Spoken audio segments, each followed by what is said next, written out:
everyone, welcome back to Costello channel. Today we're going to practice on reading. We're going to read A family words. A family words digo dine reading lo meno. A family words ma pare salon ni along pono CVC words digo sama dima idea yare idea ရလို့ပြန် share လိုက်ကြပါဒီလိုမျိုးလုပ်ထားလို့ရှိရင်ကိုယ့်ကိုအိမ်မှာ practice လုပ်လို့ရတယ်ဒါကိုတရက်ထဲနဲ့ပြီးအောင်ဖတ်လို့တော့အဆင်မပြေနိုင်ဘူးပေါ့အနည်းဆုံးတစ်ပတ်လောက် homework ရတာပေါ့နော်တစ်ပတ်လောက်အိမ်မှာhomework ဖတ်ဖို့လေ့ကျင့်လို့ရတယ်ပြီးလို့ရှိရင်ဖတ်တတ်သွားပြီဆိုရင်ရေးတတ်ဖို့လည်းလေ့ကျင့်လို့ရပါတယ် okay our first page မှာပေါ့နော်ဒီပထမ page မှာကနှစ်ခုကိုletter နှစ်ခုနဲ့ letter နှစ်ခုကိုရောလိုက်ပြီးတော့ပေါရတဲ့အတန်ကိုပဲပြထားတာเนาะ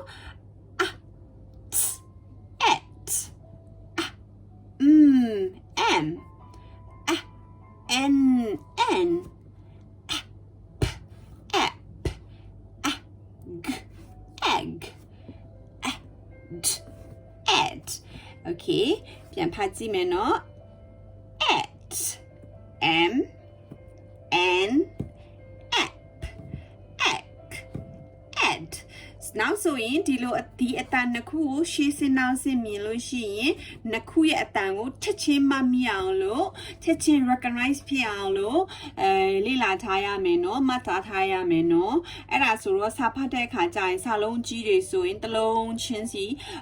ရောပြီးတော့အခြေကြီးဖတ်စရာမလိုဘဲနဲ့နှလုံးဒီလိုအတန်နှလုံးဒီလိုပေါ့နော် letter နှစ်ခုကိုအတန်နဲ့ထွက်တယ်ဆိုတာသိနေလို့ရှိရင်နောက်စာလုံးအကြီးတွေလာလို့ရှိရင်လည်းအတန်ထွက်တာမှန်ပါပါအဲ့ဒါကြောင့်မလို့ဒီဟာလေးတွေကိုပထမရအောင်ကိုပိုင်အောင်ကို reading လုပ်နိုင်တဲ့အထီကို practice လုပ်ပါဒီဟာကို100% reading လုပ်သွားနိုင်ပြီးရပြီဆိုရင် second page က at family ကိုကြည့်မယ် at family ကိုကြည့်မယ်ဆိုရင်ဒီမှာပထမကone sound ဒီဟာက second sounds ပေါ့နော်ဒီဟာက second sound ဒီ second sounds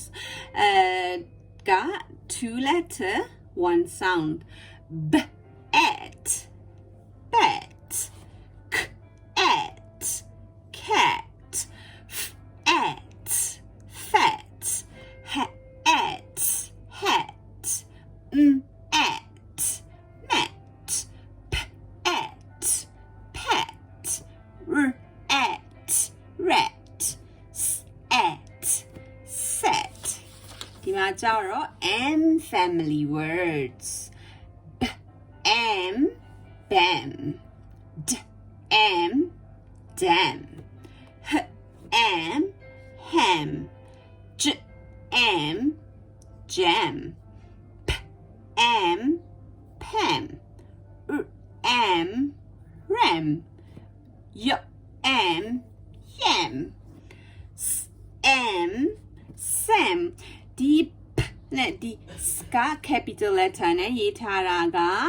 Pam ကလည်းနာမည်ဖြစ်တယ် Sam ကလည်းနာမည်ဖြစ်တယ်နာမည်တွေကိုရေးမယ်ဆိုရင်အမြဲတမ်း capital letter နဲ့ရေးရတယ်လူရဲ့နာမည်ပဲဖြစ်နေပါစေနေရာတစ်ခုခုရဲ့နာမည်ပဲဖြစ်နေပါစေနာမည်ဆိုတာနဲ့အမြဲတမ်း capital letter နဲ့ရေးရမှာကိုမမေ့ကြပါနဲ့ okay နောက်တစ်ခုကကျတော့ N family B N ben K N can F N fan N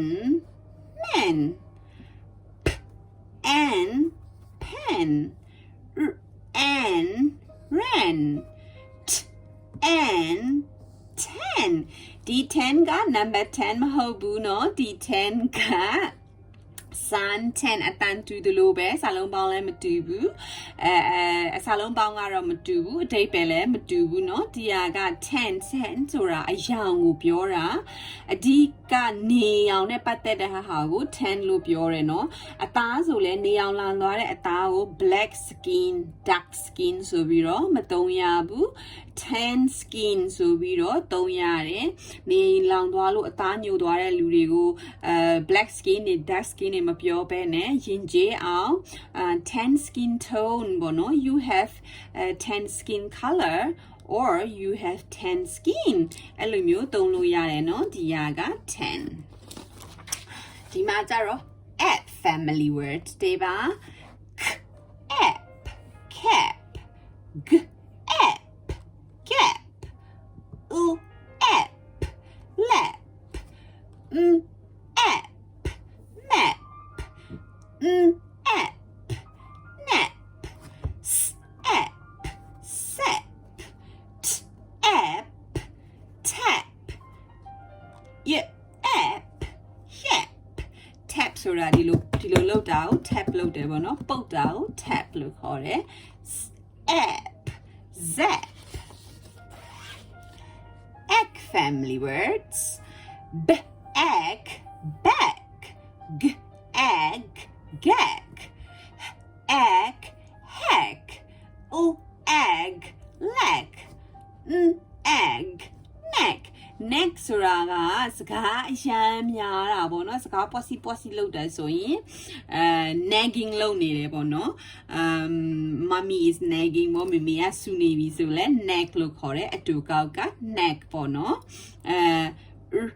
egg rag egg sack egg tack ဒီမှာကျတော့ add family words b add bed d add dad f add fed add had add lad add mat p add pet okay ဒီက add အထိဆိုရင်ဆရာမတို့ဒီဟာကိုတရက်တစ်ခုနဲ့လေ့ကျင့်မယ်ဆိုရင်တော့မှတပတ်စာပေါ့နော်ဆရာမပြောသလိုတရက်ကို2ရွက်လောက်ပို့ရင်လည်း very good ပါ okay ဒီမှာကျတော့ခုနပါသွားတဲ့စာလုံးတွေကိုပဲပြန်ပြမယ်ဒီမှာကျတော့ခုနလိုမျိုးပေါ့နော်ပထမစာရွက်တွေက b နဲ့ဒီ at နဲ့ကိုဒီလိုခွဲပြီးတော့ပြထားတာပေါ့နော်ခွဲပြီးတော့ပြထားတာဆိုတော့ကလေးတို့ကဖတ်လို့ရအောင်လို့ပေါ့နော် but add လို့ခွဲပြထားတယ်ဆိုတော့ဒီကအတန်တစ်ခုဒီကအတန်တစ်ခုဆိုပြီးတော့လွယ်ကူကူနဲ့ဖတ်လိုက်ပြီးတော့တလုံးစီကို sounds out လုပ်ပြီးတော့ဒီမှာကျတော့တခါရယ်နဲ့ blend လုပ်လိုက်တာပေါ့နော်ရောလိုက်တာဒီမှာကျတော့အဲ့လိုမဟုတ်ပဲနဲ့ဒီစာလုံးကိုဒီလိုမြင်တာနဲ့ဖတ်တတ်အောင်ပေါ့နော်ဖတ်တတ်အောင် practice လုပ်ရပါမယ်ဘာဖြစ်လို့လဲဆိုရင်စာအုပ်တွေမှာဒီစာတွေပါလို့ရှိရင် underline တို့ dots တို့နဲ့တင်ဂီတာမပြထားဘူးကိုကမြင်တာနဲ့တခါတည်းနဲ့ at bet ဆိုပြီးတော့တခါတည်း sounds out လုပ်နိုင်အောင် practice လုပ်ရမှာကအရေးကြီးတယ် okay ဒီမှာက bet cat fat hat met pet rat set sorry နော်ဒါဆရာမမဟာဝါလို့ဒီမှာ set bam bam ဆိုတာနဲ့ bam dam ham jam pam ram sam yam ဆိုပြီးတော့ဖတ်တတ်ရမယ်ဒီကနောက်ဆုံးကn စာလုံးနေပါ ban can fan man pen ran tan van အကယ်လို့တခြားကလေးတို့ကပေါ့နော်ဒီဟာတွေအကုန်လုံးကိုရောသွားမယ်ဆိုပြီးတော့စိတ်ပူလို့ရှိရင်လည်းပထမဆုံးစာရွက်ထဲကနေပေါ့နော်ဒီစာရွက်ထဲကနေဒီတစ်ခုလေးကိုပဲ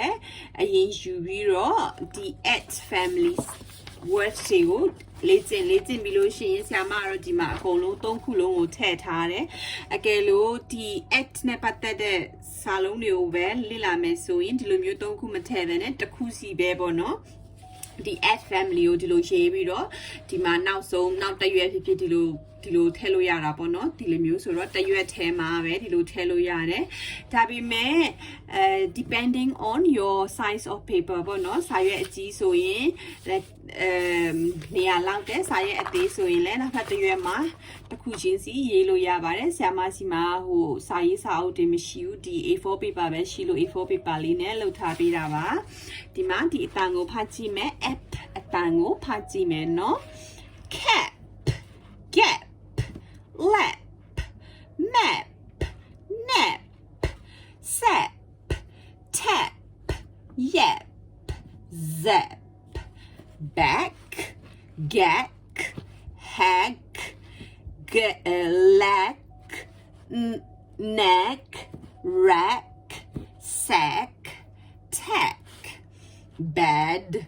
dad fad had lad mad pad rat and set ဒါအားလုံးပါပဲနောက်ကြရင်တခြား family words တွေကိုဆက်ပြီးတော့ထုတ်ပေးပါမယ်ဒီဟာပထမA family words တွေကိုရအောင်လေ့လာပါ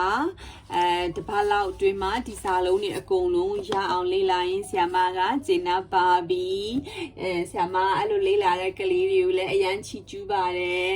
အားလုံးကိုကျေးဇူးတင်ပါတယ်နော်စာကြိုးစားကြပါလို့ပဲပြောချင်တယ်ပြီးလို့ရှိရင်အခုချိန်မှာကျမရေးတွေဂယူဆိုင်နော်အစားအစာတွေစားလို့ရှိရင်လည်းဆင်ခြင်ပြီးစားပါပြီးလို့ရှိရင်လက်ကိုလည်းအမြဲတမ်းဆေးပါနော်